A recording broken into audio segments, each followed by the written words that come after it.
Stop telling your son to man up.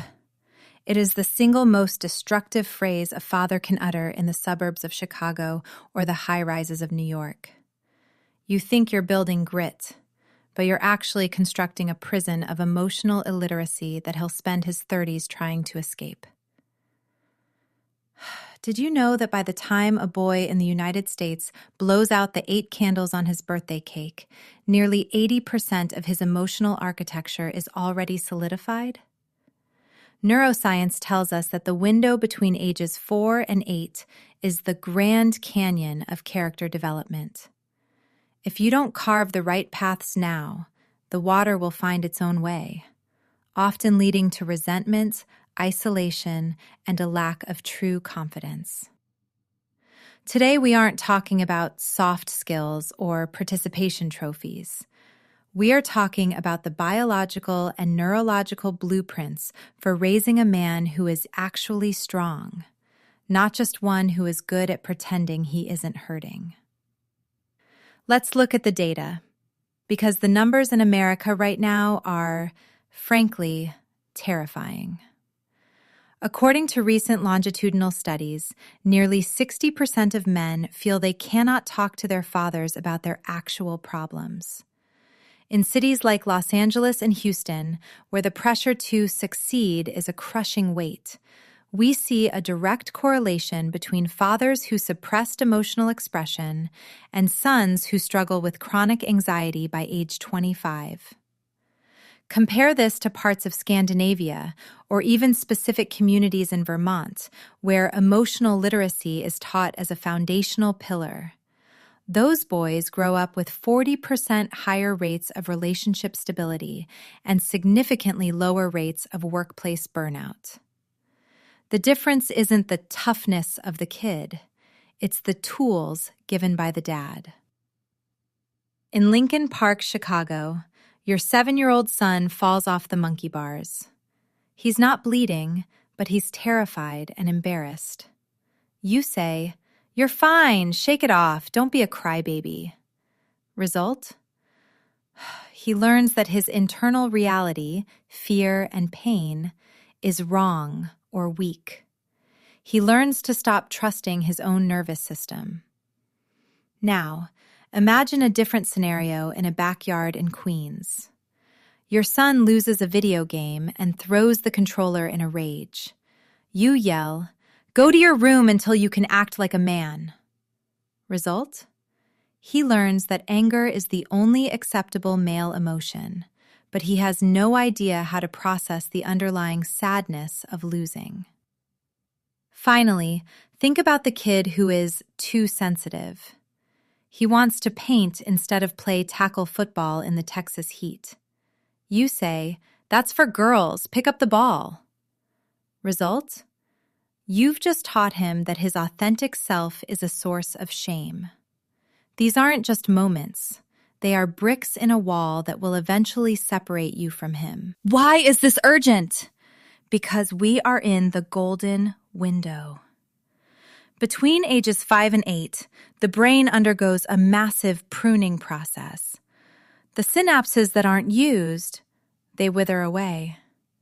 If you don't teach a boy how to navigate his inner world now, that neurological bridge literally disappears. By age 12, when testosterone begins to flood his system, it's often too late to build the foundation. You're trying to build a skyscraper on a swamp. If you miss this, by age 15, he will stop talking to you.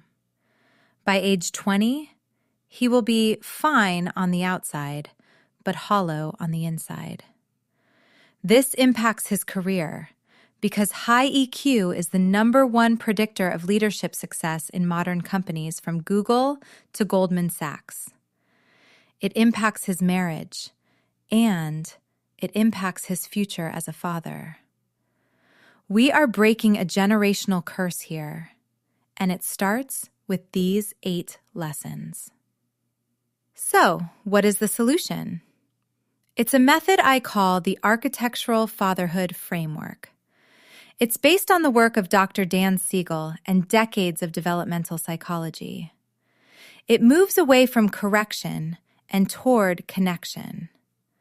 Let's break down the 8 essential things you must teach him before he hits 8. Lesson 1. The vocabulary of the heart. You must teach him more than happy, sad, and mad. In our house, we use the feeling wheel. If he's acting out, we don't ask, "What's wrong?" We ask, "Are you feeling frustrated?" or "Are you feeling overlooked?" When a boy can name an emotion, he can tame it. A study from UCLA showed that affect labeling, simply naming the feeling, decreases activity in the amygdala. You are literally teaching him how to hack his own brain. Lesson 2. Failure is a data point.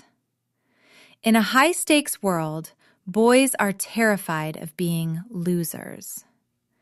Teach him that failure isn't the opposite of success. It's a prerequisite. When he fails a math test or misses the winning shot in a youth league in Atlanta, don't offer a platitude. Say, "That sucked. What did we learn about your process?" This builds a growth mindset. Lesson 3. The power of no and the respect for no. This is about boundaries. He needs to know he has autonomy over his body, and so does everyone else. If he doesn't want to hug an ant, don't force him. This teaches him consent. If he learns to respect boundaries at 7, he won't be the man who ignores them at 17. Lesson 4. Domestic competence.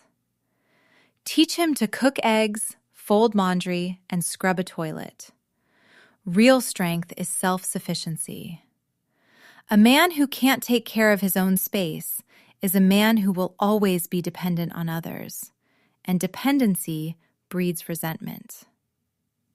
Lesson 5. Physical self-regulation. Teach him how to breathe. When he's spiraling, teach him box breathing, the same technique Navy SEALs use. 4 seconds in, 4 seconds hold, 4 seconds out. You are giving him a remote control for his nervous system. Lesson 6. The value of service. Take him to volunteer. Let him see that his hands can heal the world. Whether it's a soup kitchen in Seattle or helping an elderly neighbor in Miami, he needs to know that his strength is meant to be a shield for the weak, not a sword for his own ego. Lesson 7.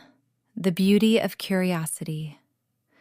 Teach him to ask why and how instead of just accepting things. A curious man is a man who can solve problems. When you're driving through the desert in Arizona, talk about the stars. Encourage the wonder. Lesson 8. Vulnerability is the ultimate courage. This is the big one. You have to model this. If you're stressed about work, tell him, "Hey, buddy, Daddy is feeling a bit overwhelmed today, so I'm going to take 10 minutes to breathe." When he sees you being human, he gets permission to be human too. Let's look at the science again. The Harvard Study of Adult Development, the longest study on happiness ever conducted, found that the single biggest predictor of long-term health and success wasn't IQ or wealth. It was the quality of relationships.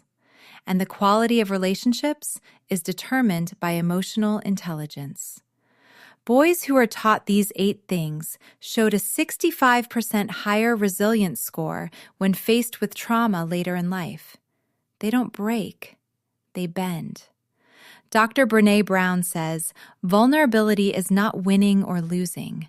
It's having the courage to show up when you can't control the outcome. If your son knows this by age 8, he is already ahead of 90% of the adult men in this country. How do we implement this? It's a 4-week father-son reset. Week 2, the labeling phase. This week, we introduce the feeling wheel. When he's upset, use the formula. It looks like you're feeling because. Is that right? For example, it looks like you're feeling lonely because your friend couldn't play today. Is that right? Watch his face. When a child feels felt, their nervous system relaxes. You'll see his shoulders drop. That's the sound of a connection being forged. Week 3, the modeling phase. This is the hardest part. You have to be the lead learner. This week, vocalize your own internal state. If you're stuck in traffic in LA, say, I'm feeling very impatient right now, so I'm going to listen to some music to calm my brain down. You are showing him that emotions are like weather. They pass, and you can navigate them. You are giving him the map. Week 4, the autonomy phase. Start asking, don't telling. Instead of clean your room, ask, what's the first step to making this room a place you're proud of? Instead of don't hit, ask, what was your hand trying to say that your words couldn't? This shifts the control from you to him. He starts to self-evaluate. He becomes the master of his own ship. Imagine your son at age 25. He's in a high-pressure job interview in Manhattan. He's nervous. Instead of panicking, he recognizes the feeling. He does his box breathing. He speaks with clarity. He gets the job. Later that night, he's with his partner. They have a disagreement. Instead of slamming the door or shutting down, he says, I'm feeling a bit defensive right now. Can we take 10 minutes and then talk? That is a man who is emotionally strong. That is a man who is a leader. And it all started because you, his father, had the courage to teach him these things before he turned 8. It's never too late to start, but it's always better to start now. The clock is ticking on that golden window. Don't let the culture raise your son. You raise him. Build the man you want him to be by being the father he needs today. If this resonated with you, share it with another dad who's in the trenches. Let's change the way we raise our boys. I'll see you in the next episode. Peace.